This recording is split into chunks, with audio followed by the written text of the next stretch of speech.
It wasn't planned. It wasn't scripted. It wasn't even part of the conversation he thought he was going to have that day. Joe Rogan has sat across from thousands of guests, fighters, scientists, monks, atheists, artists, people who've seen war, and people who've seen visions, conversations about consciousness, death, psychedelics, philosophy, you name it. But every once in a while, a guest drops something so unexpected, it hangs in the air like an echo. On this day, the topic wasn't religion, at least not at first. They were talking about life, about discipline, morality, meaning, about the strange feeling that human beings are wired for something more than just existing. That's when it happened. The guest leaned in, almost like they were about to tell a secret. Their voice softened, and they quoted something. Words that Joe had never heard before, but felt strangely ancient. They said, "Indeed, in the remembrance of God, hearts find rest." Joe blinked. It wasn't the kind of sentence you just brush off. It sounded deliberate, measured, like every word had weight. "What's that from?" he asked. "The Quran," the guest replied. "It's a verse Muslims have been reciting for over 1400 years. There was a pause. You could almost see the wheels turning in Joe's head. Because here's the thing, Joe Rogan is naturally curious. He's not the type to shut down when something challenges him. If anything, he leans in. He asked again, slower this time. 1400 years and they've been saying that? The guest nodded. Every day, in every corner of the world. Now here's where it gets interesting. Joe isn't a stranger to religious texts. He's heard Bible verses, Buddhist teachings, Stoic philosophy. But something about that sentence felt different. It wasn't telling a story about the past. It wasn't describing a ritual. It was talking directly to the human condition right now. The verse wasn't asking for proof.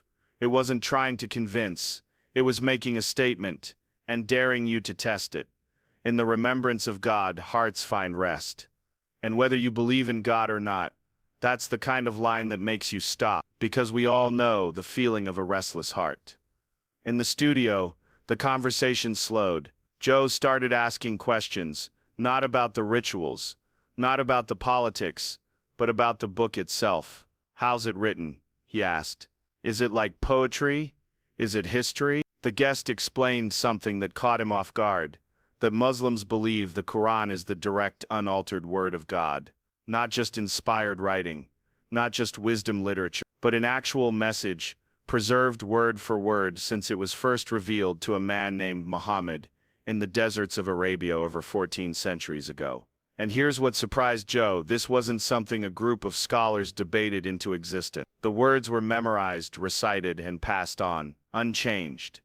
In an age before printing presses, before digital archives, millions have committed the Quran to memory, cover to cover. Even today, in every country, in every language, you'll find children as young as 10 who can stand in front of a crowd and recite every verse without a single mistake. Joe's eyebrows lifted. That kind of preservation, he admitted, was rare in human history, especially for something so old. The guest told him something else that made him pause. The Quran wasn't revealed all at once like a manuscript dropped from the sky. It came piece by piece, over 23 years, responding to real events in people's lives, moments of war, peace, joy, grief, every verse tied to a human story. Yet when read together, it formed one seamless message. That's when Joe did what he always does, he pushed deeper. "So you're telling me, people still connect with this the same way, hundreds of years later?" The guest smiled. "Not hundreds, Joe, 1400. And yes, because it speaks to something humans never grow out of. The need to find meaning when everything else feels temporary." For a moment the conversation drifted into silence. You could almost hear the hum of the studio equipment, and then Joe said something almost under his breath, but the mic caught it. "Man, I get why people hold on to that." He didn't commit to anything. He didn't suddenly claim belief, but in that moment you could see it. A tiny shift, a curiosity that wasn't there before. The kind that doesn't go away once it's been sparked. Because sometimes it's not the long debates or the theological arguments that change people. It's a single sentence, a line that finds its way past the noise, straight into the quiet part of the mind where you wrestle with the big questions. when no one's watching. And whether you agree with it or not, you have to admit, Joe Rogan had just been introduced to a verse that millions claim has brought peace to restless hearts for over a millennium. The conversation would go on to explore more of these words. But in that first unexpected moment, something had been planted, and like all seeds, it was only a matter of time before it grew into something bigger. Sometimes the most life-changing conversations start without warning, and for Joe Rogan, this one had only just begun. Joe Rogan isn't the type to just nod and move on when something intrigues him. He chews on it, turns it over in his mind, picks at it from every angle until he's sure he's seen it from the inside out. So after hearing that first verse, he asked the guest to share more. Not about rituals, not about rules, but about the words themselves. The guest reached into a small bag and pulled out a thin, well-worn book. The edges were frayed, the pages slightly curved from years of use. This, they said, is an English translation. The original is in Arabic. Joe leaned closer. So if it's translated, does it still feel the same? The guest smiled. Not exactly. The Arabic has a rhythm, almost a heartbeat you can't fully capture in another language. But even in translation, the meaning is still powerful. They opened to a page, ran a finger down the text, and began to read. The words were simple, direct, but something about them felt older than the page they were printed on. Joe listened. And here's the thing. He wasn't just hearing the words. He was noticing the structure, the cadence, the way certain phrases seemed to rise and fall like waves. In his line of work, Joe has interviewed poets, songwriters, stand-up comedians. He knows when language is crafted with precision. And this didn't feel like it was trying to be poetic. It felt inevitable. Like the words couldn't have been arranged any other way. He said quietly, "This doesn't sound like someone wrote it. It sounds like it was given to them." The guest nodded. That's exactly what Muslims believe. That the Quran was not composed by Muhammad, but revealed to him by God, word for word through the angel Gabriel. That claim hit Joe differently, because in his world, inspiration comes from human experience. You struggle, you learn, you distill the lesson, you write it down, but here was a book, claiming something else entirely. Pure revelation, untouched by human editing or invention. And yet, as he listened, it wasn't the claim that grabbed him, it was the feeling. A strange mix of weight and clarity, like the verse he heard earlier. These lines didn't argue with you, they simply spoke. One passage in particular made him sit up. It described the heavens and the earth, the cycles of life, the rise and fall of nations. And then out of nowhere, it shifted, speaking directly to the reader. So which of the favors of your Lord will you deny? Joe chuckled. That's kind of confrontational. The guest laughed softly. That question is repeated many times in the Quran. It's not really for answering out loud, it's for answering in your heart. And Joe got it. It wasn't about winning a debate, it was about holding up a mirror, making you face the things you take for granted, the things you never stop to appreciate until they're gone. The more verses he heard, the more he noticed something unusual. The Quran didn't stay in one lane. In a few sentences, it could move from the vastness of galaxies to the intimacy of human emotion. Grief, hope, fear, love.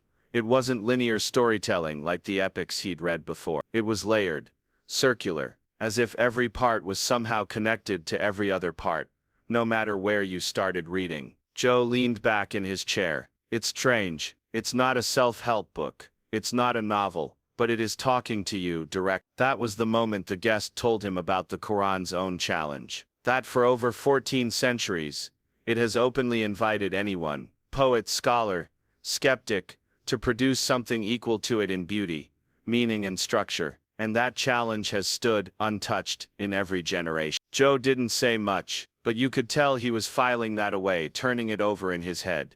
Because whether you believe the divine claim or not, there's a certain weight in hearing something that billions hold as sacred, and realizing it does feel different. That day in the studio, Joe wasn't converting. He wasn't suddenly embracing faith, but he was doing something arguably more important in that moment. He was listening. And in that listening, something was shifting. For the first time, he wasn't just hearing about Islam in the abstract. He was tasting a drop of what its followers had been drinking from for centuries. And sometimes, A single taste is enough to make you wonder what the whole cup is like. Joe Rogan has a habit of asking the kind of questions that land in the pit of your stomach. Not the ones that skim the surface, the ones that go straight for the center of the thing. And in that quiet moment, after hearing verse after verse, he looked at the guest and said, "Why does this feel like it's speaking directly to me?" It wasn't a challenge. It wasn't skepticism. It was genuine confusion, almost like he was asking himself more than the other person. The guest didn't rush to answer. They let the question hang in the air for a moment, as if giving it the space it deserved. Finally they said, "Because it is speaking to you, Joe." That's what Muslims believe. That the Quran is not locked in the 7th century, it's alive. It's for every person, in every time, in every place. Joe leaned forward, hands clasped. "But I'm not a Muslim. I'm not even religious. How can it be talking to me?" The guest smiled softly. "That's the thing. The Quran doesn't start with 'O Muslims.' It often starts with 'O mankind.' It's a message to humanity. Before it's a message to a specific group. Whether you believe in it or not, it's still talking to the part of you that asks the same questions. Humans have been asking forever. Why are we here? What's the point?" Joe didn't respond right away. You could see it in his eyes. He was thinking about all the times he's talked with people about purpose, about meaning, about what drives them. Fighters looking for redemption, survivors rebuilding their lives, comedians chasing the truth through laughter. And here was this ancient text, claiming to be speaking to everyone, not just believers. The guest went on, "You see, Muslims believe God knows us better than we know ourselves, that he knows the thoughts we hide from everyone else. So when you hear it, sometimes it feels personal, like the words are bending toward you, addressing you directly." Joe let out a slow breath. "That's kind of unsettling, but in a good way." They laughed. But there was something serious underneath, because this wasn't just about fascination with an old book. This was about the human experience of being seen. The guest then recited another verse. "We are closer to man than his jugular vein." Joe's eyes widened slightly. "That's intense." "It is," the guest agreed. "And it's meant to. It's a reminder that no matter where you are, what you've done or what you're hiding, you're never really alone." That landed differently. You could almost feel the weight of the room because whether you believe in God or not, the idea that something or someone knows you completely is powerful. Joe rubbed his chin. "So when I hear it and it feels like it's aimed at me, that's by design?" "Yes," the guest said simply. "It's not an accident. Muslims believe it's the Creator himself reaching out to you, reminding you that your existence isn't random, that there's a reason for it all. And here's the thing." Joe didn't argue. He didn't push. He just nodded slowly, as if filing the thought away to revisit later, maybe when the cameras weren't rolling. Because sometimes the hardest questions don't need an immediate answer. Sometimes they just need to sit there, in the quiet corners of your mind, until you're ready to face them. That day, the seed planted in part 1 had just been watered. And Joe Rogan was starting to realize, he wasn't just learning about a religion, he was having a conversation with something much bigger than himself. By this point in the conversation, the studio felt different. It wasn't just an interview anymore. It was quieter, slower, more deliberate. Joe Rogan wasn't just asking surface-level questions. He was peeling back layers, and what he was discovering wasn't what he expected. "So what's the main point?" Joe asked. "Like, if you had to sum up what Islam is really trying to say." The guest thought for a moment, then said, "It's about purpose, Joe. It's about knowing where you came from, why you're here and where you're going now. And it's about living in a way that does right by yourself, by others and by God." Joe tilted his head. "That's actually pretty straightforward." "It is," the guest said. "Islam literally means submission, but not in a negative sense. It's about aligning yourself with the truth, with the one who made you. That's where peace comes from. Everything else, prayer, charity, fasting, they're just tools to keep you connected to that purpose." Joe nodded slowly. He'd had countless conversations with people searching for meaning, through fame, through money, through success. And yet here was a worldview saying, meaning was never lost. You just stopped paying attention to it. The guest continued, "And it's not just personal peace. The Quran puts huge emphasis on compassion, helping the poor, standing up for justice, forgiving people even when you have the power to punish them. It's not about blind ritual. It's about building a life that reflects mercy. That part made Joe lean back. So it's not just about believing something. It's about living it. Exactly, the guest said. If your belief doesn't make you a better human being, the Quran says it's hollow. There was a pause, and then Joe said something that caught even himself off guard. You know, that's not too far from what I've always thought. Like it's not what you say you believe, it's how you show up in the world. The guest smiled. That's why it resonates with you. Truth, compassion, accountability. Those things aren't foreign, they're universal. Islam just frames them as part of a bigger story. One that continues after this life. That last part made Joe go quiet again. After this life. The idea wasn't new to him. He'd spoken with monks, priests, and scientists about it before. But here it felt less abstract, less like a debate topic and more like a personal reminder. The guest read another verse. Every soul will taste death, and you will be paid in full only on the day of resurrection. Whoever is kept away from the fire and admitted to paradise has succeeded. The life of this world is only an illusion of enjoyment. Joe let out a breath. That's blunt. It is, the guest said, because it's meant to cut through distraction. It's not saying this life doesn't matter. It's saying it's not all there is, so don't waste it. And that's when it clicked for Joe. This wasn't just religion for the sake of religion. It was a constant reminder of perspective, a way to keep your priorities straight when the noise of life tries to pull you off track. For someone who spends his days in conversation with people from every walk of life, Joe knew how easy it was to lose sight of the big picture. But here in the middle of a casual podcast, a centuries-old book was forcing that picture back into focus. And maybe, just maybe, that's why it had lasted so long. Not because it was tied to one culture, or one time period or one way of life, but because it spoke to something that every human, deep down, already knows, but sometimes forgets. Joe didn't say much after that, but you could see it in his expression. He understood now that what he'd been hearing wasn't just a collection of ancient rules. It was an entire way of seeing the world. One that demanded you live with intention. One that refused to let you forget that your time here is borrowed. And that kind of understanding, once it lands, doesn't just fade away. After hours of conversation, of questions and answers, something was clear. Joe Rogan wasn't standing on a mountaintop declaring a new belief. He wasn't proclaiming conversion or certainty. What he was doing quietly, thoughtfully, was something much rarer. He was opening his mind, opening his heart, and acknowledging something profound. I'm not a Muslim, Joe said softly. But I get it now. I get why this means so much to so many people. That simple admission carries weight. Because for someone like Joe, used to wrestling with ideas, pushing back against dogma, carving his own path, this was a moment of respect. Respect for a faith that has endured for over 1400 years. Respect for a message that reaches across time, culture, and language. Respect for a book that doesn't just ask to be read, but to be experienced. He reflected on the verse that started it all. Indeed, in the remembrance of God, hearts find rest. It's easy to hear those words and think, that's for believers. But Joe's journey showed something else, that these words have power, even for those still searching. Because the idea of a restless heart isn't limited to any religion. It's a universal truth, a feeling every human knows. And whether you find rest in those words, or somewhere else, the invitation remains the same.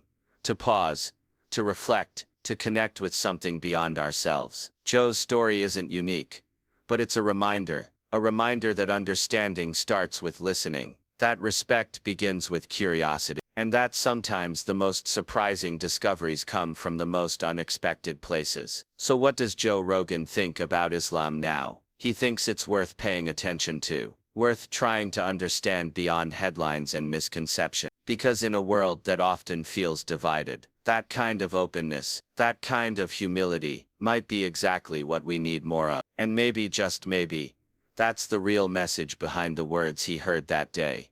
A message that has outlasted centuries and continues to speak to hearts searching for rest.